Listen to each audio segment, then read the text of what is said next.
What's up guys, it's Maxwell back with the Champions War League Light Playoffs. The quarterfinals just went down, let's jump right into it. And we're gonna be starting things off today with Joff and Elite Gaming, guys. As you can see, 3-star victory for Joff, so very good performance by those guys.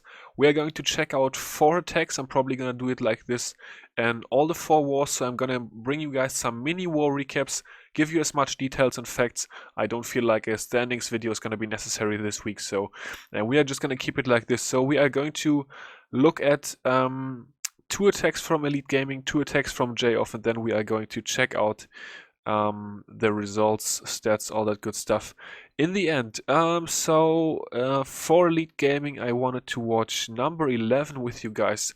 That was John coming in on their number 15, John coming in on number 11.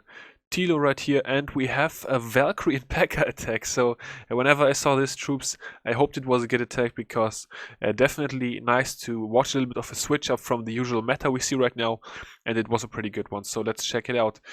So yeah, starting things off, cheap funnel over here with minions, and the other side is being funneled with the baby dragon, just to make absolutely sure the queen is going to walk the right way, which she is going to do. So she's taking out the enemy king, already taken a rage spell for that. Poison spell definitely could have helped out, but looks like he's gonna decide to do it differently. Still a skelly spell in the back. I'm not really sure what that is for, but we are going to find out, I guess. Maybe to negate some skelly traps on the P.E.K.K.A, but I don't think that's necessary because he has Valkyries. Well, we're gonna have to see. I watched this attack before, but in 4x I definitely did not catch onto everything. It's just hard when you gotta watch, like, how many attacks do I have to watch? Like 18 tunnel 9 attacks on each side to find out which one is the best. Of course, there's always people helping me out. At this point, I would like to offer a shout out to Joff for the help with picking the attacks. But yeah, still a lot of attacks to watch, so excuse me for not knowing what the skelly spell is for in this case, but we're going to find out. So the bowler's actually taking a hike in this attack, which is of course never ideal. But luckily the Valkyrie and the P.E.K.K.A and the heroes are all inside the core. The healers are locked onto them, so they aren't really losing any health. And just doing massive work. So yeah, at this point the skelly spell is still in the back. The attack is sort of, oh, there goes the skelly spell onto the archer tower. I'm not sure if that was the initial plan. And also the archer tower actually absolutely destroyed the skelly spell. So well, actually it's lasting quite long.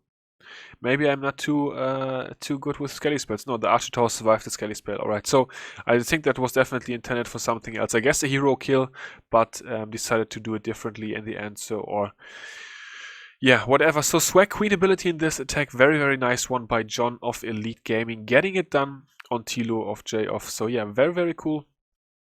To see a switch up in troops, and then also a successful attack with that, of course. So yeah, there we go. And then we are checking out Nick of Elite Gaming coming in at number 12, Mac Babak of Joff, and we have another Valkyrie attack, guys. Would you know it? I love Valkyrie attacks, and we are gonna have another bowler walk or Valkyrie walk, I'm assuming, because we have 6 healers once again. So the queen doesn't need a funnel for her walk in this attack.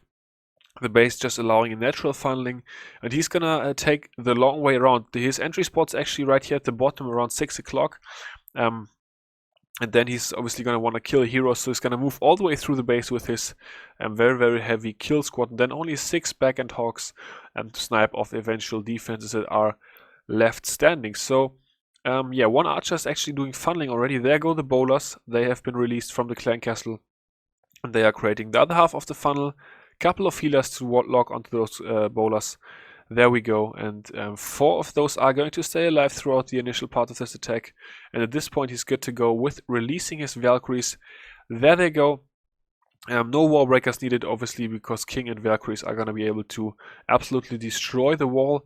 2 rage spells left and 1 heal spell, and that is definitely going to be some nice stuff to shred through the middle of this base. We have Valkyries, archers, goblins, and the baby dragon inside the defending clan castle, so only the baby dragon is a worry. The queen is going to be able to take that out. And yeah, now everything is locked into the queen, busting through that wall in another rage spell. And the entire base, except the 3 o'clock flank, is toast already. And obviously he has the 6 Hawks, so all he needs to do at this point is wait for his troops to swing around and then just snipe off those defenses that his troops cannot reach. And yeah, very cool attack by Nick. Definitely refreshing. Thank you to Elite Gaming for showing us a couple of non-meta attacks. No balloons, although of course they did use a couple of balloons as well in other attacks, but these two were very cool. I really enjoyed watching them. And yeah, that's going to be wrapping up for Elite Gaming Swag King ability right there as well. And we're going to check out Joff.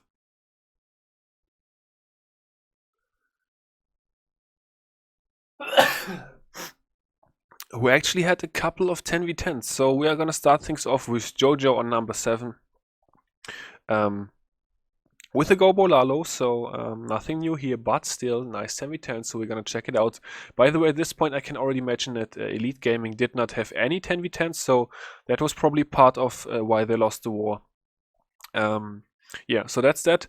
One bowler at the bottom is gonna take out Laboratory and that mortar behind. That is nice, because his balloons will not have to backtrack towards that mortar. Then we have a baby dragon and the king doing work, and a couple of bowlers. Those are all intended to kill the queen. There go warbreakers. Rage spell. The wizard tower is not going to be able to kill the warbreakers in time, and the king and the bowlers inside the rage spell are going to be able to go absolutely crazy. Take out enemy king first. There goes poison spell for queen. Then the bowlers are going to bowl her over. So very nice queen kill. Definitely something fresh and new. And the lava hound has come out of the clan castle at this point, but the queen is already dead. So she's not going to be able to pop the hound, which is of course what he wants. There go the balloons. Gonna use an early freeze play on this Inferno Tower right here and that air defense to negotiate a lot of damage early on in the attack. Air scaly traps have come out, but no poison spell left for those, so the lava pup's gonna have to deal with that. The haste spell was maybe a little bit too far in, so the balloons actually had to take some pain from that Inferno Tower right there. But anyways, looking good right here. Lot of damage inside the core, though. We have a wizard tower, we have an Inferno Tower, air defense, all that good stuff, locking out his balloons, and no heal spell left. Couple of those balloons are really low. They are all going to die, actually. So this attack was sort of close in the end, but the haste spell was very, very valuable to take out that Inferno Tower right there, and then the Archer Tower was all that was left standing. So clean up a little bit slow. Actually, no, there's a bunch of balloons left. Just looks like it wasn't that many balloons because they are so bunched up. But yeah, very nice attack by Jojo. Nice 10v10. And that's going to be that one. And we are going to check out what I was told was the best attack that Joff had this war. On number 3, we have Jolex coming in with another Gobo Lalo. And once again, the bowler trick is going to be able to take out one mortar, and he actually missed that mortar at the bottom. But yeah, I guess it didn't hurt his attack in the long run, so that bowler doing work, at least clearing a couple of trash buildings. Queen is coming in. She's going to be suicided once again, looks like for a couple of Wizzy towers and an Archer tower maybe, or only one Wizard tower, one Archer tower. Let's see what she's going to be able to grab. Yeah, so she's going to grab 2 Wizard towers. That is nice value for the queen. King is going to be funneled by one Wizzy and then another Wizzy coming in. Spring trap around the outside. Don't see that too often, to be honest. Flipping a wall breaker away. And then the king is coming in. The queen has stepped over into this compartment now, which is good, because this way the king will be able to reach her with his ability, and he's going to smack her in the face. Get her out of the way, and at this point he's good to go with 3 lava hounds, 4 lava hounds. I'm assuming there's going to be another one in the clan castle, and 21 balloons. So let's see how he's going to do this. So there goes Troll Tesla, minions and balloon going to be able to take that out. And then the lava hound's going to be drawn to the corner just to stay out of the way of the lava pups, which are of course momentarily going to be onto the battlefield whenever the first lava hound pops. And yeah, so there go 2 lava hounds, both sent in, or all 4 lava hounds being sent in from one side very early to tank everything. Actually 3 of those Inferno beams are going to be tanked as well, which is of course nice for the balloons. Yeah, so hounds moving in. There goes the heal spell right in the core, healing everything up before it will enter the back end Inferno Tower. The red bomb is not gonna catch the balloons, which is cool. Inferno Tower goes down right away, And yeah, this is definitely an overkill. There's the Lava Hound still alive, which is of course unfortunate for cleanup, but very, very nice job to Jolex. Jolex of Joff. Try to say that 10 times fast. I'm not going to attempt it. We are going to wrap up this 10v10 triple with a swag haste in the back as well. There it goes. So yeah, nicely done. And I said I was going to talk a little bit about the stats of this war. So we already saw that the victory was 73 to 70. Percentage, of course, also going to Joff. And then we had two 10v10s for Joff, no 10v10s for Elite Gaming. And for the 11 versus 10 dips, Joff went 3 out of 4, and Elite Gaming went 2 out of 4. So that was the difference right there. The Tunnel 10 and 11 performance was just much better by Joff compared to Elite Gaming, although I saw a couple of very nice 9 versus 9 attacks by Elite Gaming. But yeah, that's going to be this first war and this first part of our recap. Okay guys, next up we are inside Above and Beyond, who were nice enough to let me in, and we are checking out their war against UK Weekend War. So as you guys can see, a tie on stars 71 to 71, and this one actually came down to percentage on the Town Hall 10s, but we're gonna get to that in the end. We are going to check out 2 attacks from each side. Once again, we're gonna start things off with Above and Beyond. And that is going to be the attack on number 16. That's what I wrote down. So we have JP Snipe, or JPS Snipe, JP Snipe, I guess, is the name. Coming in on Mr. D of UK Weekend War. By the way, am I recording? Yeah, looks good. Alright. So we have a Queen Walk, 2 golems. The king and bowlers are gonna kill the enemy queen. His queen is actually gonna walk down and clear this entire side from 9 to 6 o'clock. And then we're gonna have hawks for the 3 o'clock defenses, which are going to be left standing. So there goes Rage Spell, Poison Spell, 2 X-Bows, and an Archer Tower onto the queen, and the big dragon and the small dragon, aka a dragon and a baby dragon, coming out of the clan castle. So queen ability is also going to be used, but this point in the base was really the only tough point the queen had to negotiate. After that, she's not going to encounter very much damage. So that's why we are going to focus on the top now, where the first golem is coming in, the second golem is coming in. The baby dragon is doing work. Actually, it switched from one gold storage to another. I'm not really sure what that was all about.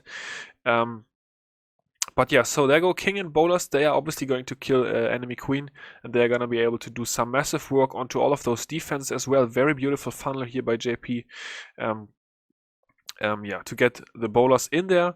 Queen is down at this point, and the bowlers and king are still alive. There goes the rage spell. They are probably gonna bust through it. Oh no, there was a jump spell. Okay, sorry, I missed the jump spell, guys.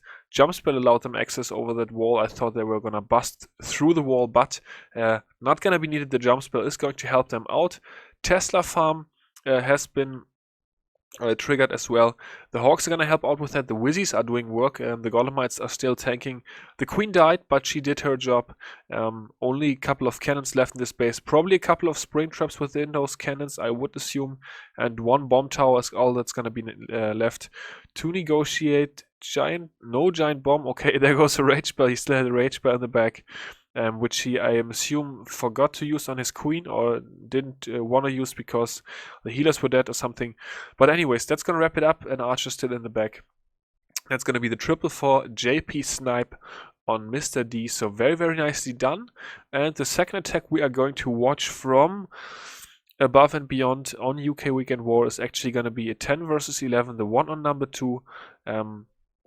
Was a key attack in this war, I was told. I think they were a little bit struggling with this base a little bit. At least they told me in the clan chat that hadn't Kingpin pulled off this attack on number 2, they would have lost the war. So certainly worth watching. Yeah, so really nice value for the balloons over there. Getting a bunch of stuff out of the way, including an air defense, a wizard tower, and the wizard is actually going to do work behind the balloons. There goes the first 2 golems, or the only 2 golems I should say, and wizards for funneling purposes. They are going to clear those elixir collectors over there. One wizard is going to backtrack for the corner hut, which is nice because that is not going to be able to distract the bowlers then. And just by the way he sends in his bolas and heroes over here, I'm assuming they are going to have to go all towards the core, which is of course exactly where he wants them to go. The queen is actually also going to help out the enemy queen, that is, by aggroing them. Oh, a bunch of bolas died there. No heal spell in this attack. No, the heal spell has been used now. Saved a couple, but it was a little bit late. Otherwise, he definitely could have saved 4 to 5 more bolas, if I'm not mistaken. Anyways, the town hall is going to get bowled over / taken out by the queen. Already has a nice amount of percentage and 6 baby dragons in the back, guys. That's going to be plenty. Take a look at this bottom side. There's not much space for black bombs, and there is no air defenses over there. So he's going to be able to wrap up the 2-star pretty easy in the end. Valkyries, we have a baby CC actually, so that's interesting as well. The Valkyries are obviously not going to do anything against the baby dragons, and 1 baby dragon against 6 is going to be no match. So there goes the 2-star, very, very nicely done by Kingpin, and this was actually the better, as you guys saw, it came down to percentage, so this was actually the better percentage. The other one was 52%, yes, that's right, and UK Weekend War actually got 55 and 52, but we are going to check out this one by Trainwreck. Another 10 versus 11, guys, and we have the good old Vaby, the strategy that Powerbang made popular, the Vaby 10 versus 11 kill. I think the title of the video was save 2 stars on town 11s every time, but the meta / the basis definitely changed quite a bit, so we don't see Vaby too often anymore, except in clan castles, of course.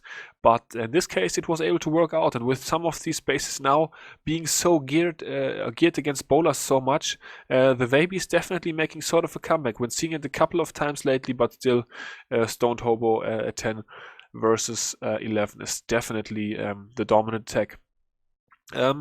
Nice queen walk here. It's gonna take out a bunch of trash, both heroes, I guess, and then an important air defense.